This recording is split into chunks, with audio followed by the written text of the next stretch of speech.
Bismillahirrahmanirrahim. Assalamualaikum warahmatullahi wabarakatuh.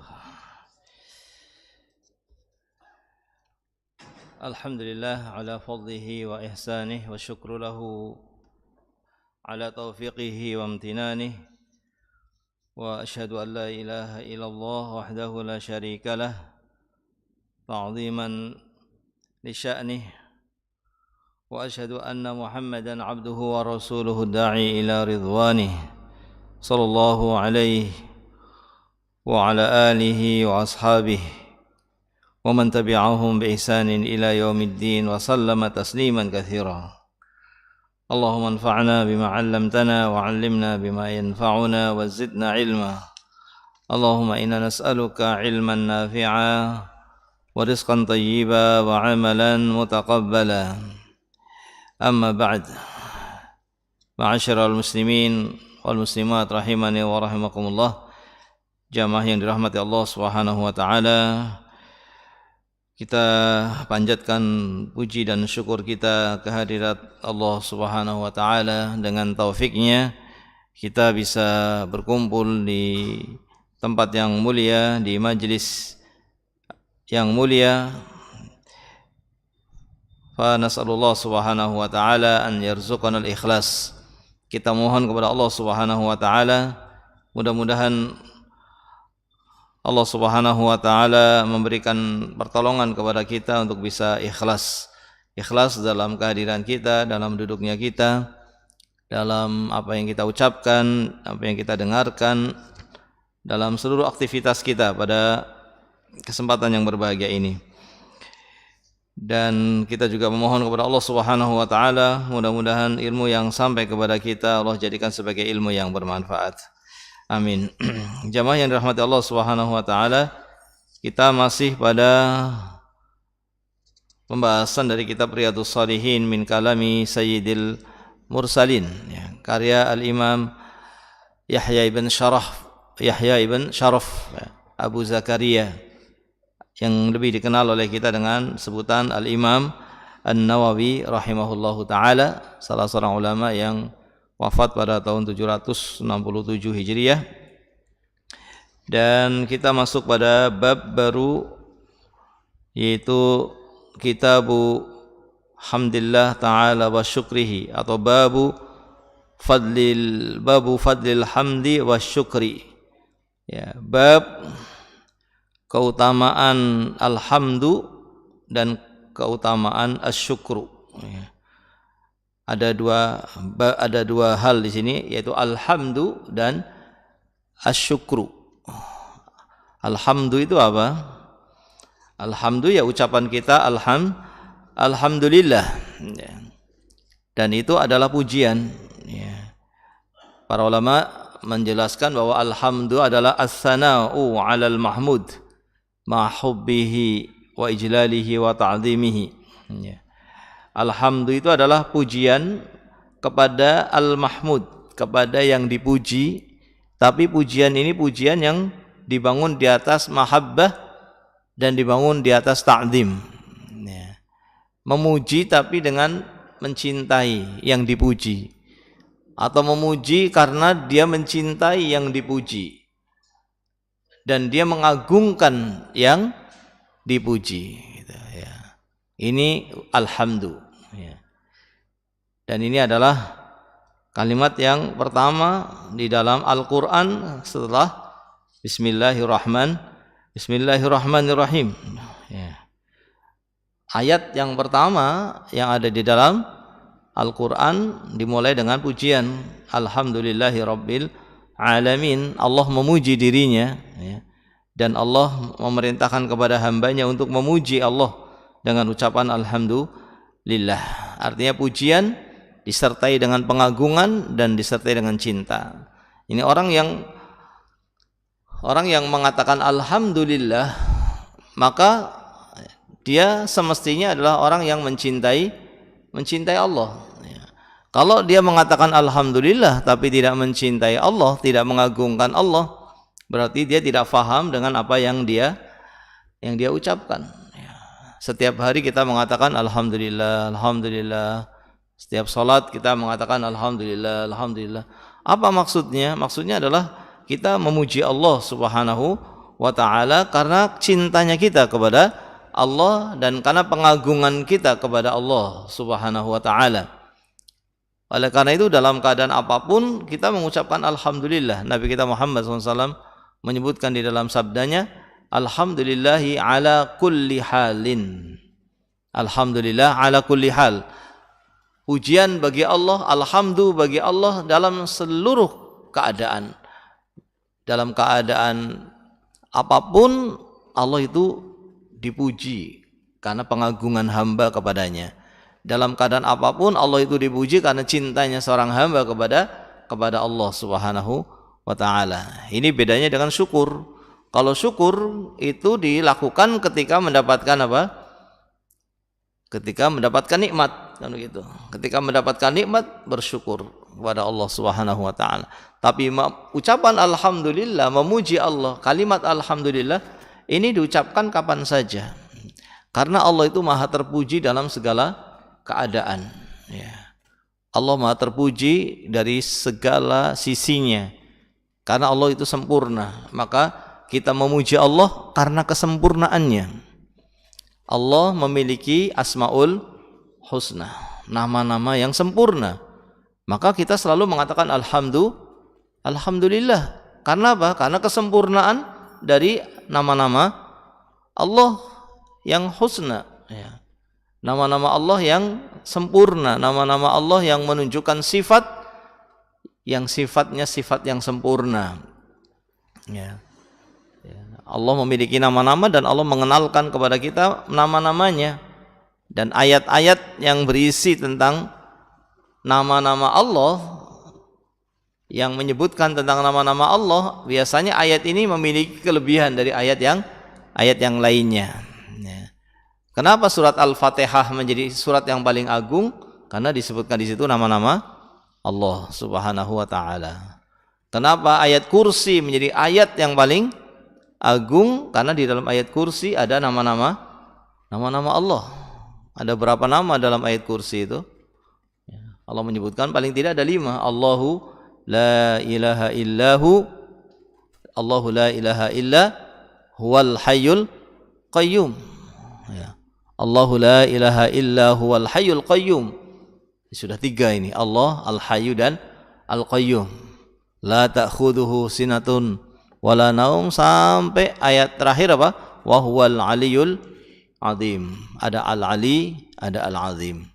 Ini 5 nama Allah Subhanahu wa taala yang disebutkan dalam ayat kursi, dan juga sifat-sifat yang lainnya disebutkan dalam ayat kursi. Makanya ayat kursi menjadi ayat yang paling agung dari seluruh ayat-ayat yang ada di dalam Al-Quran, karena di dalamnya ada asmaul husna, di dalamnya ada sifat-sifat Allah yang mulia, gitu.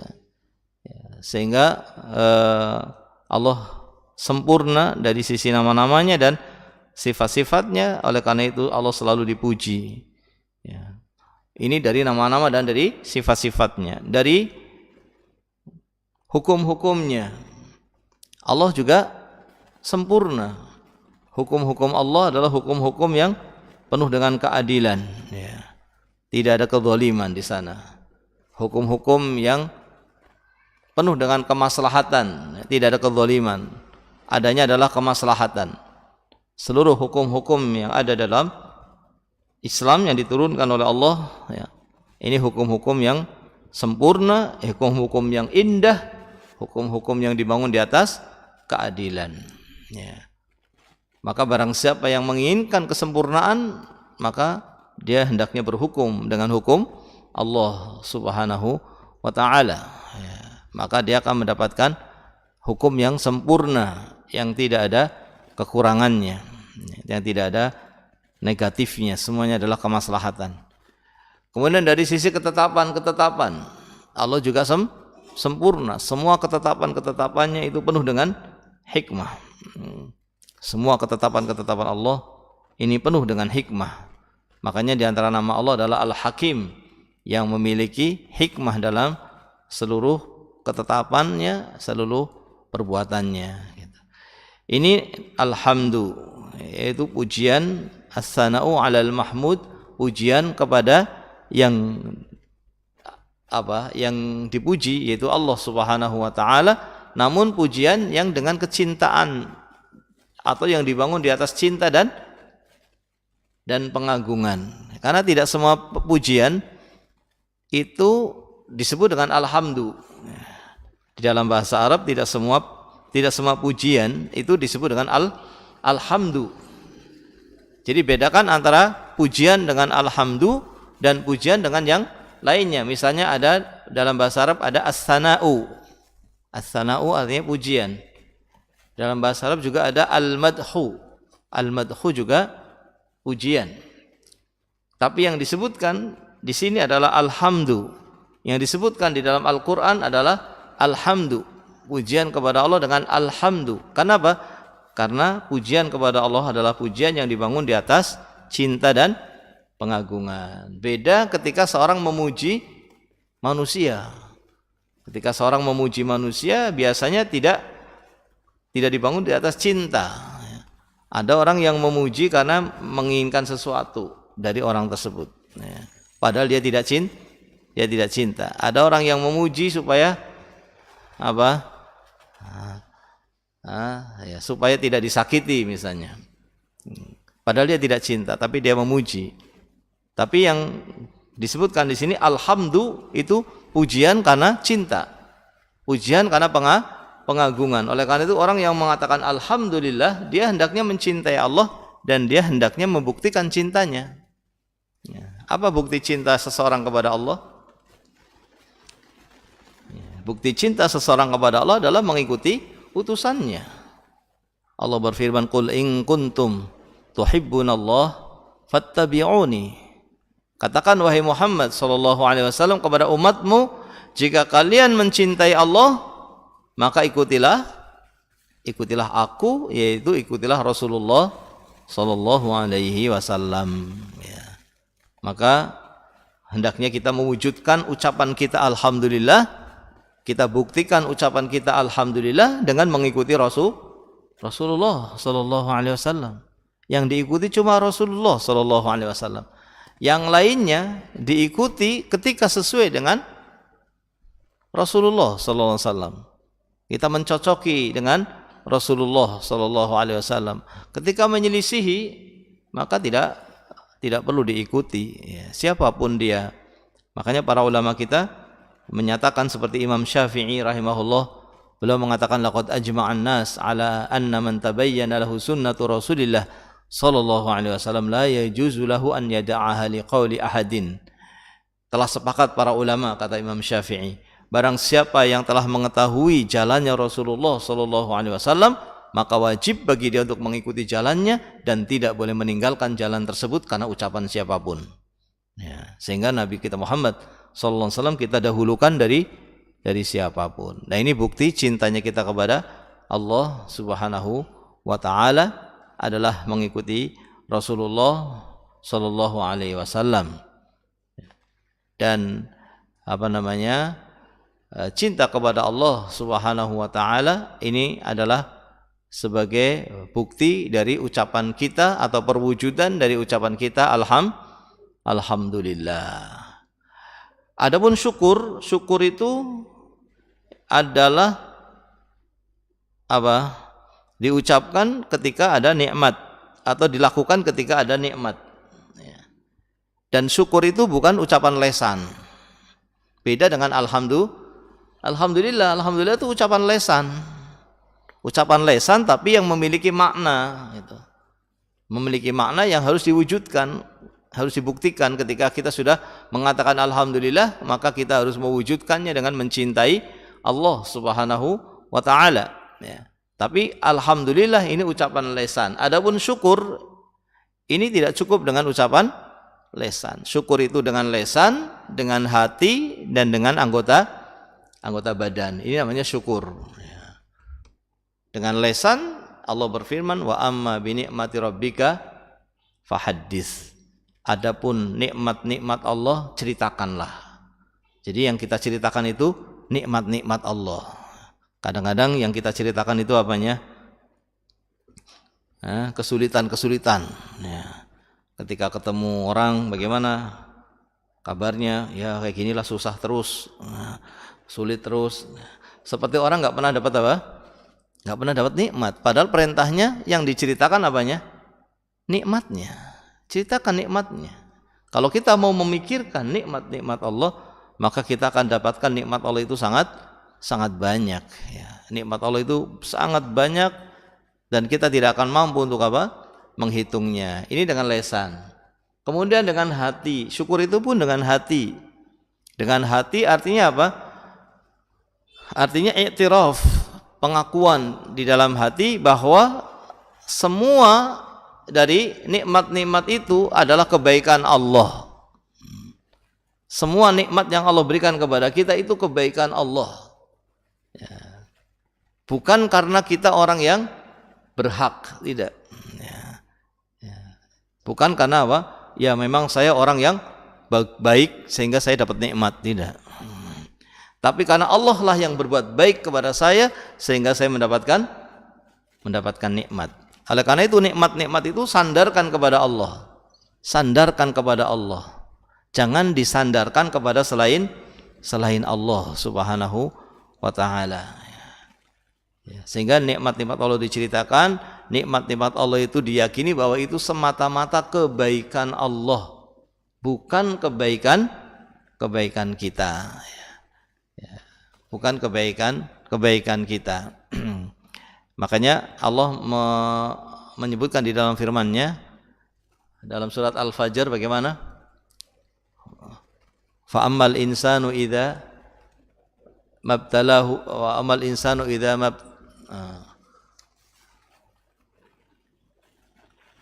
wa ammal insanu idza mabtalahu wa akramahu wa na'amahu fayaqulu rabbi akraman, begitu ya? Saya lupa ya. Wa amma idza mabtalahu faqadara alaihi rizqahu fayaqulu rabbi ahanan. Kemudian Allah mengatakan kalla. Ya. Seseorang itu ketika dia mendapatkan nikmat, diberi oleh Allah nikmat, ya, maka dia mengatakan apa? Allah sedang memuliakan aku karena aku orang yang mulia. Itu. Ketika Allah memberikan musibah, maka sebagian orang mengatakan Allah sedang menghinakanku. Gitu. Ini tidak benar. Tidak benar. Ketika Allah Subhanahu wa taala memberikan nikmat, ya, bukan karena Allah sedang memuliakan kita atau menjadikan kita sebagai orang yang mulia, ya, dengan nikmat tersebut, ya, dengan dunia atau dengan yang lainnya, tidak. Bahkan itu semuanya ujian dari Allah Subhanahu wa taala. Dan ketika Allah memberikan musibah juga bukan sedang menghinakan hambanya, bisa jadi Allah sedang mencintainya, karena disebutkan dalam hadis yang lainnya, innallaha idza ahabba qauman ibtalahum, sesungguhnya Allah ketika mencintai suatu kaum Allah akan mengujinya. Ya, sehingga ya semuanya ujian, nikmat juga ujian, musibah juga ujian. Ya. Bukan ketika sedang mendapatkan nikmat kita merasa saya memang orang yang mulia, yang berhak untuk mendapatkannya, saya mendapatkan ini memang saya berhak untuk mendapatkannya. Tidak. Kita mendapatkan kebaikan, kita melakukan kebaikan, semuanya adalah karena kebaikan Allah. Semuanya adalah semata-mata Allah yang telah berbuat baik kepada hambanya. Ya, Allah telah berbuat baik kepada hamba-hambanya dengan Allah memberikan nikmat, memberikan pertolongan kepada hamba-hambanya untuk berbuat kebaikan, dan itu adalah ujian bagi hamba tersebut, apakah dia bersyukur atau tidak. Ya, maka ini dengan hati. Dengan hati kita meyakini apa? Bahwa nikmat-nikmat Allah itu semata-mata kebaikan Allah. Ya, semata-mata kebaikan Allah Subhanahu wa taala. Ini syukur dengan hati. Ya. Kemudian syukur dengan anggota badan. Dengan apa? Dengan menggunakan nikmat-nikmat itu dalam menjalankan ketaatan kepada Allah Subhanahu wa taala. Jadi beda ya antara alhamdulillah dengan syukur. Antara alhamdu dengan syukur. Alhamdu itu amalan apa tadi? Lesan. Sementara syukur itu amalan lesan dan anggota badan dan amalan hati. Alhamdu itu pujian yang diucapkan dalam keadaan apapun seorang itu berada, karena dia mengucapkannya karena kesempurnaan Allah. Dia mengucapkannya karena cintanya kepada Allah. Dia mengucapkannya karena mengagungkan Allah. Dan ini tidak pernah hilang dari diri seorang muslim, sehingga selalu dia mengatakan alhamdulillah. Adapun syukur itu adalah sesuatu yang dilakukan ketika mendapatkan nikmat. Ketika mendapatkan nikmat. Nah, di sini disebutkan ada beberapa ayat, ya. Ada beberapa ayat yang menunjukkan tentang keutamaan syukur, ya. Dan juga keutamaan alhamdulillah atau hamdalah. Disebutkan di sini qala Allah Ta'ala fadhkuruni adzkurkum washkuruni wala takfurun. Maka ingatlah aku akan ingat kepada kalian. Ini balasan sesuai dengan apa? Sesuai dengan amalan. Kalau kita selalu ingat Allah, selalu berzikir kepada Allah, maka Allah pun akan mengingat kita. Kalau kita melupakan Allah, ya Allah akan melupakan kita. Maka di sini hendaknya kita menjadi orang yang selalu ingat, ya, dengan Allah Subhanahu wa Ta'ala, selalu berzikir, ya, membasahi lesan kita dengan selalu berzikir kepada Allah Subhanahu wa Ta'ala. Kemudian setelah itu Allah mengatakan washkuruli wala takfurun, dan bersyukurlah kalian kepadaku dan janganlah kalian apa? Kufur, ya.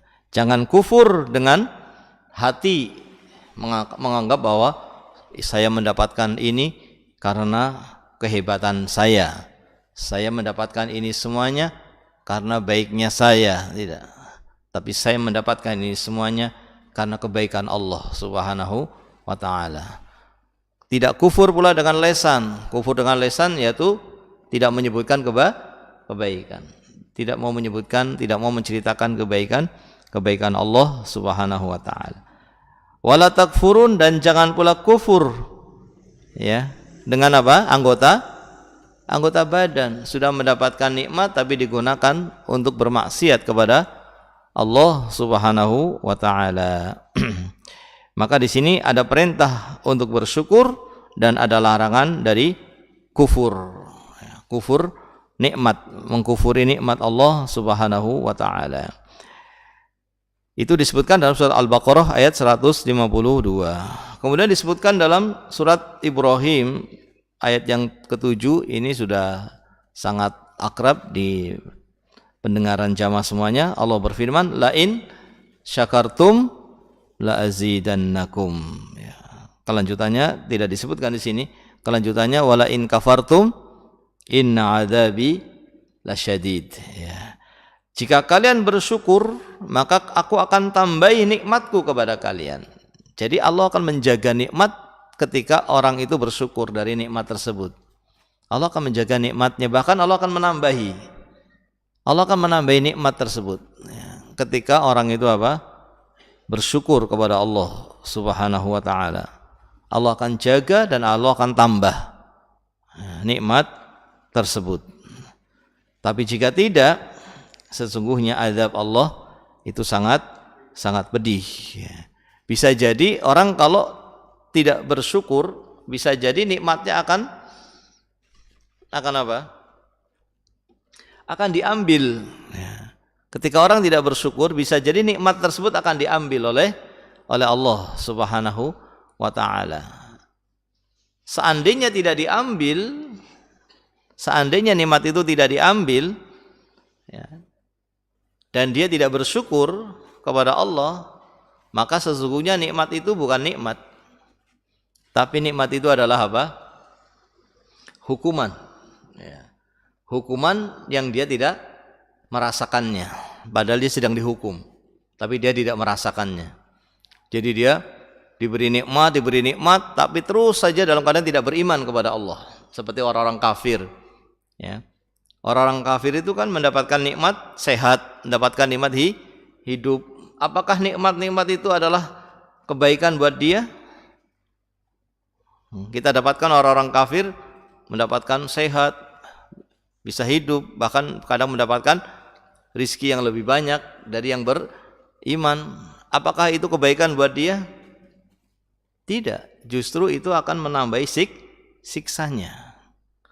Disebutkan dalam surat An-Nisa, saya lupa ayatnya, Allah menyatakan wala yahsabanna alladhina kafaru annama numli lahum khairun li anfusihim innama numli lahum liyazdadu itsma. Janganlah mereka orang-orang kafir itu menyangka kalau nikmat yang kami berikan kepada mereka dari panjang umurnya, dari sehat hidupnya, janganlah menyangka bahwa itu kebaikan. Janganlah mereka menyangka itu kebaikan. Bahkan itu adalah apa? Bahkan itu adalah azab. Ya. Justru Allah ingin menambahi siksanya nanti di akhirat. Ya. Justru nanti Allah akan menambahi siksa dia semakin keras di akhirat, ya, sehingga dia tidak menyangka bahwa itu sebetulnya adalah hukuman dari Allah Subhanahu wa taala. Maka ini memberikan pelajaran kepada kita, ya. Ketika kita tidak bersyukur atas nikmat-nikmat Allah Subhanahu wa taala, maka bisa jadi nikmat itu, ya, akan diambil, atau bisa jadi nikmat itu tidak diambil tapi sebetulnya bukan kebaikan, tapi justru itu untuk menambah siksa, ya. Ya, sehingga betul-betul ini harus kita pikirkan. Nikmat-nikmat Allah kita pikirkan supaya kita menjadi orang yang bersyukur. Karena kalau kita tidak memikirkannya, mungkin kita akan apa? Melupakannya, ya. Kalau kita tidak memikirkan nikmat-nikmat Allah, seakan-akan kita tidak mendapatkan nikmat, padahal nikmatnya sangat banyak, bahkan sangat besar. Nikmat sehat saja, ini nikmat yang luar biasa, dan banyak orang yang lalai, ya. Ada dua nikmat yang banyak orang yang lalai, kata Nabi sallallahu alaihi wasallam, nikmatani maghbun fihima katsirun minan nas. Ada dua nikmat yang orang itu lalai, lupa dengan nikmat itu. Itu apa? As-sihhatu wal faragh, sehat dan waktu kosong, ya. Ini sering dilupakan nikmat ini, ya. Makanya kita harus memikirkan nikmat sehat dengan, ya, kita melihat orang-orang yang sakit misalnya, ya. Di sana banyak orang-orang yang sakit, yang bernafas saja susah, ya. Yang mau bergerak saja susah, ya. Sementara kita bisa berjalan, kita bisa menggerakkan tangan kita dengan mudah. Ini nikmat yang sangat besar. Oleh karena itu kita diwajibkan untuk bersedekah atas setiap persendian. Setiap persendian kita itu diterangkan oleh para ulama sekitar ada 360 persendian. Ya, itu wajib setiap hari untuk disedekahi. Kullu sulama minan nas, ya, alaihi sedekah. Setiap persendian dari manusia wajib untuk disedekahi. Kullu yaumin tala'at alaihi syams, pada setiap hari di mana matahari terbit di hari tersebut, atau kama qala sallallahu alaihi wasallam. Jadi setiap hari kita harus bersedekah untuk setiap persendian. Tapi alhamdulillah sedekah itu enggak harus dengan uang. Tapi dengan apa? Dengan berzikir. Subhanallah, subhanallah itu sudah sedekah. Sekali subhanallah sudah sedekah. Ya. Makanya insyaallah 360 persendian yang wajib kita sedekah ini sudah lunas, atau bukan sudah lunas apa ya? Sudah terlaksana. Kita mensyukurinya dengan berzikir. Kalau kita selalu berzikir setelah selesai salat, atau dengan ucapan yang baik, atau dengan membaca Al-Quran, atau dengan sholat 2 rakaat di waktu duha. Sholat 2 rakaat di waktu duha itu telah memenuhi kewajiban mensedekahi seluruh persendian. Yang menjadi syahid di sini adalah bahwa Allah mewajibkan setiap persendian. Ini menunjukkan apa? Menunjukkan bahwa persendian ini adalah nikmat yang harus disyukuri. Ya. Bahwa setiap persendian ini adalah nikmat yang harus disyukuri. Dan seorang akan merasakan bagaimana kehilangan nikmat ini ketika dia merasakan sesuatu pada persendiannya. Baru dia merasakan ini adalah nikmat yang sangat besar. Dan nikmat-nikmat yang lainnya, nikmat hidup aman, hidup tentram di negeri ini adalah nikmat yang sangat besar, yang harus kita ingat untuk kita bersyukur kepada Allah atas nikmat aman dan tentram. Apalagi nikmat yang paling besar, yaitu nikmat Islam. Allah telah memberikan kebaikan yang sangat besar kepada kita, sehingga kita menjadi orang-orang yang lahir dari keluarga muslim, orang tua kita muslim. Ya, alhamdulillah. Coba kalau kita lahir dari orang tua yang bukan muslim, kira-kira di atas Islam apa tidak hari ini? Mungkin tidak di atas Islam. Tapi Allah telah menetapkan kita lahir dari orang tua yang muslim di negeri yang kebanyakan kaum muslimin. Kalau kita tidak berada di negeri ini, lahirnya ya, di negeri kafir sana, barangkali kita tidak mendapatkan nikmat ini. Oleh karena itu nikmat ini adalah nikmat yang harus betul-betul diingat selalu, bahwa saya telah mendapatkan nikmat yang istimewa, nikmat yang tidak setiap orang mendapatkannya, dan Allah mengistimewakan kita untuk mendapatkannya, mendapatkan nikmat Islam, mendapatkan nikmat di atas jalannya Rasulullah SAW. Karena banyak juga orang yang pertama tidak mendapatkan nikmat Islam. Kalau kita perhatikan ya, orang-orang di masa sekarang ini atau di masa dahulu, kita dapatkan banyak orang-orang yang tidak mendapatkan nikmat Islam ini. Kemudian setelah mendapatkan nikmat Islam, kita mendapatkan nikmat mengikuti Rasulullah SAW. Karena banyak orang yang mengaku Muslim tapi tidak mengikuti Rasulullah SAW. Maka ini juga nikmat yang luar biasa, nikmat yang sangat besar. Ya. Ala kulli hal, di sini ada perintah untuk apa? Bersyukur. La in syakartum la azidannakum. Jika kalian bersyukur, maka aku akan tambahi nikmatku kepada kalian. Ini akan dijaga nikmat Allah ketika kita bersyukur. Allah akan menjaga nikmat yang Allah berikan kepada kita jika kita bersyukur. Tapi sekali lagi, syukur itu bukan hanya dengan lisan. Ya. Syukur terhadap Islam misalnya, syukur terhadap Islam bukan hanya dengan lisan, tapi dengan diwujudkan dengan mempelajari agama Islam, dengan mengamalkan agama Islam, ya. Dengan bersungguh-sungguh ingin tahu, ya. Ingin tahu apa itu Islam, apa itu perintah-perintah Allah, ya. Untuk kemudian kita mencintai perintah-perintah tersebut, kemudian kita berniat kuat untuk mengamalkannya, kemudian setelah itu mengamalkannya dengan ikhlas dan mengamalkannya sesuai dengan tuntunan Rasulullah Sallallahu Alaihi Wasallam. Kemudian amalan-amalan yang terluput dari kita, dari amalan Islam, dan itu masih bisa kita lakukan di luar waktunya, kita pun tidak menyia-nyiakannya. Karena ada amalan-amalan yang kita tidak bisa melakukannya pada waktunya, tapi ternyata masih bisa dilakukan di luar waktunya.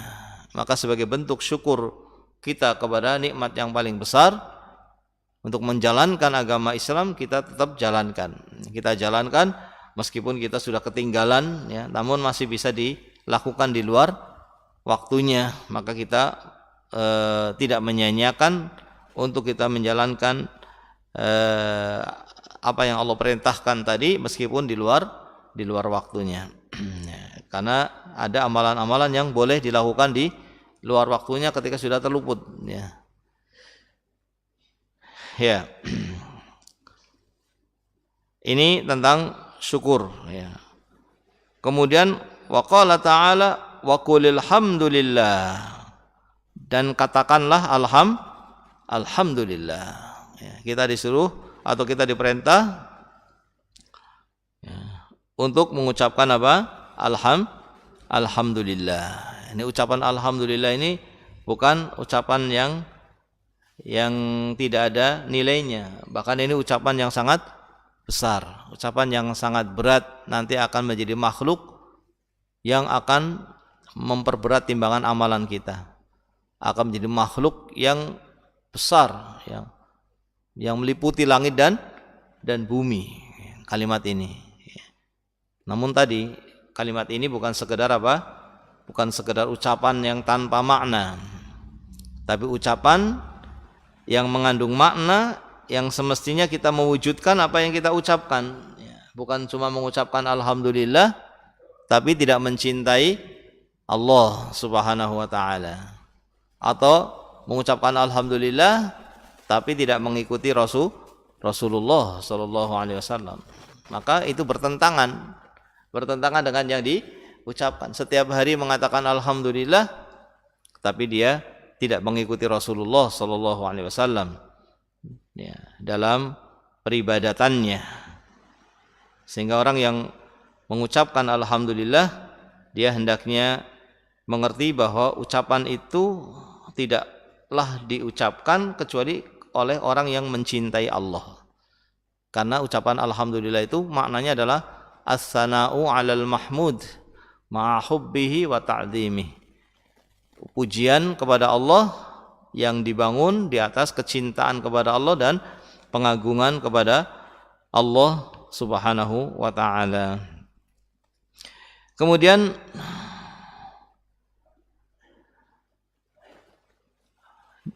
ayat yang terakhir, yang keempat dari apa yang dibawakan oleh Imam Nawawi rahimahullahu taala dalam kitab beliau Riyadhus Shalihin adalah firman Allah Subhanahu wa taala, wa akhiru da'wahum anil hamdulillahi rabbil alamin. Dan akhir ucapan ahlul jannah yang menunjukkan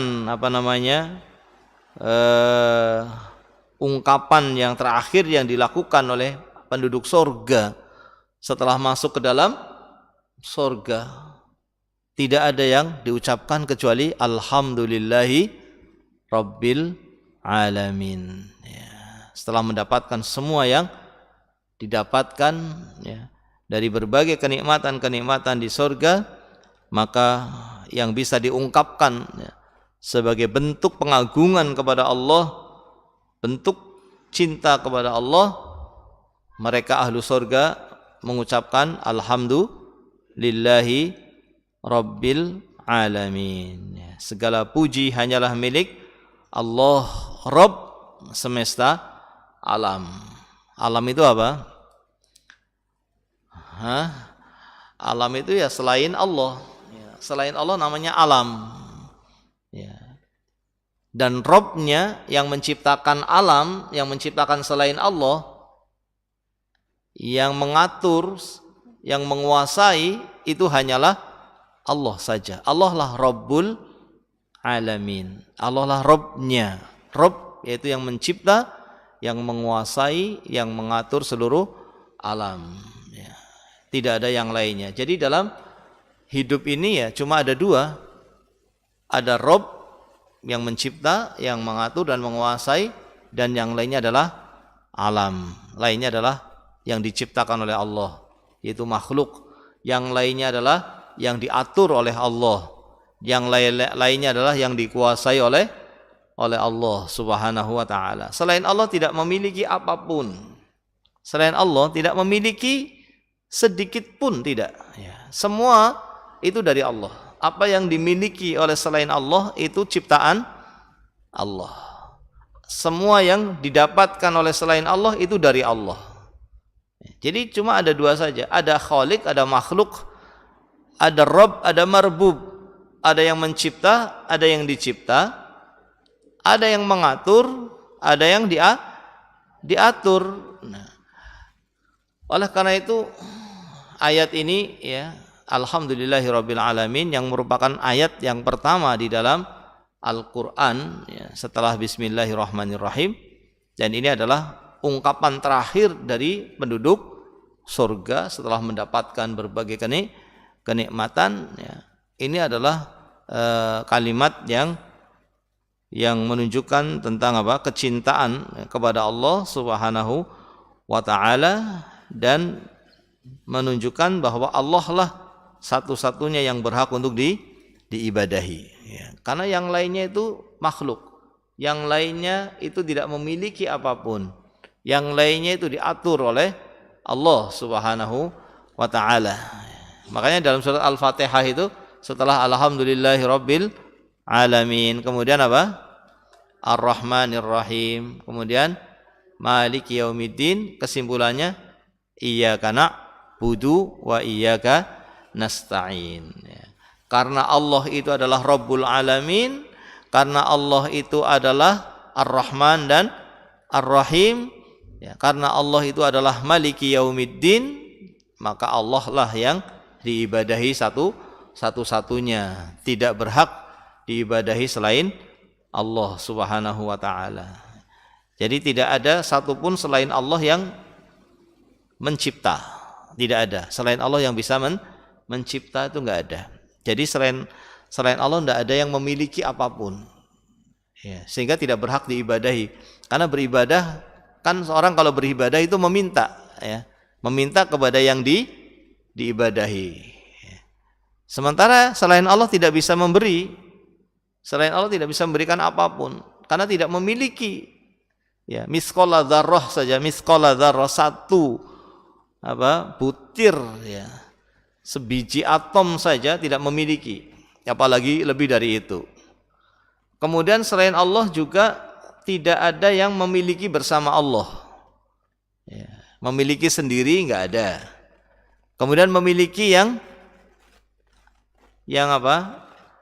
memiliki tapi tidak sendiri, gitu. Memiliki tapi memiliki bersama dengan Allah, berserikat dalam kepemilikan, itu juga tidak ada.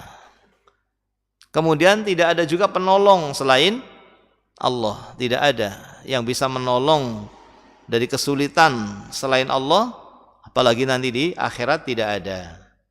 Cuma Allah masih memberikan satu kepada hambanya yang bisa diberikan oleh hamba untuk hamba yang lainnya, yaitu apa? Ada pemberian dari seorang hamba kepada hamba yang lainnya nanti di akhirat. Kalau memiliki, tidak ada yang memiliki selain Allah. Yang bersama-sama memiliki juga tidak ada. Yang bisa menolong di akhirat juga hanya Allah, tidak ada yang lainnya. Tapi masih ada satu hal yang bisa diberikan oleh hamba kepada hamba yang lainnya. Apa itu? Yaitu syafaat. Ya. Masih ada yang tersisa yang bisa diberikan oleh seorang hamba kepada hamba yang lainnya, yang namanya apa? Yang namanya syafaat. Namun perlu difahami bahwa syafaat itu tidak akan diberikan oleh seorang kepada orang lain kecuali dengan perintah dari Allah. Kita tahu Nabi kita Muhammad sallallahu alaihi wasallam nanti akan memberikan syafaat. Kita juga meyakini orang-orang soleh akan memberikan syafaat. Kita juga meyakini anak-anak bayi yang meninggal, ya, bayi yang lahir kemudian meninggal itu juga nanti akan memberikan syafaat. Dan kita berharap untuk mendapatkan syafaat-syafaat ini. Tetapi mereka yang memberikan syafaat ini tidak akan bisa memberikan kecuali setelah diperintah oleh Allah. Sehingga tidak ada syafaat kecuali dengan izin dari Allah, sebagaimana dalam ayat kursi, man dzalladzi yashfa'u 'indahu illa bi'idznih. Siapa yang bisa memberikan syafaat di sisi Allah kecuali dengan izinnya? Artinya tidak ada yang bisa memberikan syafaat di sisi Allah kecuali dengan izin dari Allah. Sehingga kita meminta syafaat ini jangan kepada yang memberikan. Memang manusia bisa memberikan syafaat, tapi yang memiliki syafaat itu adalah Allah. Sehingga kita jangan memintanya kepada yang memberi, tapi kita meminta kepada yang memiliki. Ya, Allah menyatakan dalam firman-Nya, "Qul lillahi syafa'atu jami'a." Katakanlah bahwa syafaat itu semuanya milik Allah. Syafaat Nabi Muhammad SAW yang Nabi berikan kepada seluruh manusia di padang mahsyar, ini namanya syafaat udma yang disebut dengan maqaman mahmuda. Syafaat yang diberikan oleh Nabi Muhammad SAW khusus untuk penghuni sorga agar masuk ke dalam sorga. Ini khusus yang bisa memberikan hanya Nabi Muhammad SAW. Penghuni sorga itu setelah melewati sirat itu tidak bisa langsung masuk sorga. Kapan bisa masuk sorga? Dengan syafaat Nabi Muhammad SAW. Ini syafaat ini hanya milik Allah. Jadi mintanya kepada Allah, bukan kepada Nabi Muhammad SAW.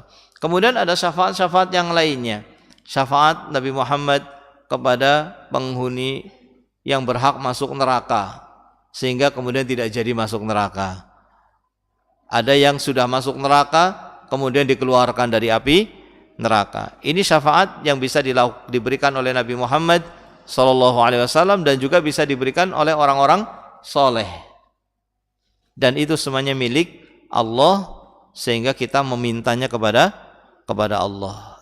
Jangan kita memintanya kepada selain Allah. Jangan kemudian kita datang ke kuburan Nabi Muhammad SAW misalnya di Madinah, kita mengatakan, ya Nabi Muhammad, berikanlah syafaatmu nanti pada hari kiamat. Tidak. Atau kita mendatangi kuburan orang soleh kemudian kita meminta syafaatnya nanti pada hari kiamat. Tidak. Kita meminta kepada Allah, ya Allah berikanlah syafaat Nabi Muhammad SAW. Ya Allah berikanlah kepadaku syafaatnya orang-orang soleh. Ya, jadi ini yang diucapkan terakhir dari ungkapannya ahlul jannah adalah mengatakan alhamdulillahi rabbil alamin, bahwasannya pujian itu hanyalah milik Allah dan hanyalah Allah satu-satunya Rabb dari semesta alam. Tidak ada pencipta kecuali hanya Allah, tidak ada yang mengatur urusan alam semesta kecuali hanya Allah, tidak ada yang memberi rizki kecuali hanya Allah. Maka Allah lah satu-satunya yang diibadahi. Sehingga itulah maksud dari ayat yang ada dalam surat Al-Fatihah. Setelah Allah mengatakan alhamdulillahirabbil alamin arrahmanir rahim maliki yaumiddin, kemudian Allah menyatakan iyyaka na'budu, hanya kepada Engkau ya Allah kami beribadah. Kalau masih ada yang memberikan ibadah kepada selain Allah, maka dia belum beribadah kepada Allah. Ada orang kok masih beribadah kepada selain Allah, meskipun dia beribadah kepada Allah tapi masih memberikan kepada selain Allah, maka dia belum dikatakan beribadah kepada Allah. Karena beribadah kepada Allah maksudnya khusus untuk Allah saja. Kalau masih diberikan kepada selain Allah, maka dia belum beribadah kepada Allah. Sampai ibadah itu hanya untuk Allah Subhanahu wa ta'ala. Makanya kita mengatakan iyyaka na'budu wa iyyaka nasta'in, hanya kepadamu ya Allah kami beribadah dan tidak kepada yang selainmu. Ini barangkali yang bisa kita sampaikan pada malam hari ini tentang ayat-ayat yang dibawakan oleh Imam Nawawi tentang keutamaan syukur dan juga keutamaan hamdalah. Subhanakallahumma wihamdika asyhadu an la ilaha illa anta astaghfiruka wa atubu ilaik. Assalamualaikum warahmatullahi wabarakatuh.